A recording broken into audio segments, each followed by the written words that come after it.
হৈছে আপুনি কোনোদিন ভালদৰে থাকিব নোৱাৰে আপোনাৰ এই ৰাজ্য আজি ধ্বংস কৰি দিব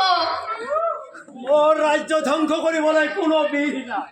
মোৰ সমান বলক্ৰমী আইন এই পৃথিৱীত নাই মই যি ইচ্ছা তাকে কৰিব পাৰোঁ মই ৰাৱণ আপোনাৰ এই অহংকাৰে আপোনাৰ ৰাজ্য পতন কৰি দিব আপোনাৰ ৰাজ্য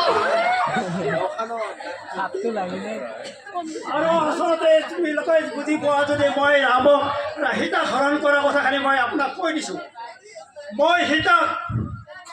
সীতাক তিৰি হিচাপে হৰণ কৰি অনা নাই মই সীতাক হৰণ কৰি কেনেকৈ আনিছোঁ জানা মই সীতাক হৰণ কৰিছোঁ মোৰ অহংকৰণ চোৱা হৈ আছে মই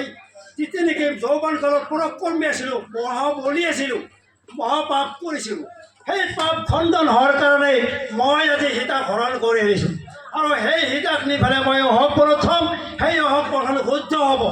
আৰু সেই ৰামৰ হাতত মোৰ মৃত্যু হ'ব মই জানো ৰামে যে এদিন মোক মৃত্যুদণ্ড দিব সেইটো মই জানো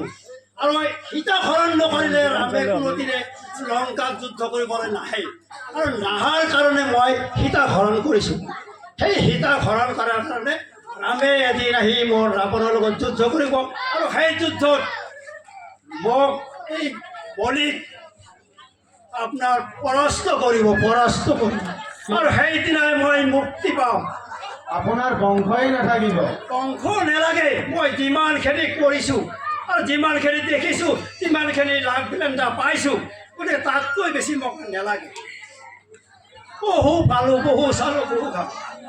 আজ সীতা দেৱীলৈ এটা প্ৰশ্ন ৰাৱণে আপোনাক হৰণ কৰাৰ আগমুহূৰ্তত লক্ষ্মণে এটা চৰ্ত দিছে আপুনি সেই চৰ্তটো নাৰাখিলে কিয় চৰ্ত ৰাৱণে সেই চৰ্ত নেমানে আজি মই এই চৰ্তটো নালাগি মোৰ আজি এই গতি মই আজি এই অসুৰটোৰ লগত অসুৰ আপুনি লক্ষ্মণৰ প্ৰতি অৱজ্ঞা কৰি এটা আকাৰীৰ কথা বিশ্বাস কৰি ভিক্ষা দিবলৈ গ'লে পৰিণামটো কি হ'ব অকণমানো ভাবি নাচায় নাই ভিক্ষাৰী এজনক আমি আচলতে সহায় কৰিব লাগে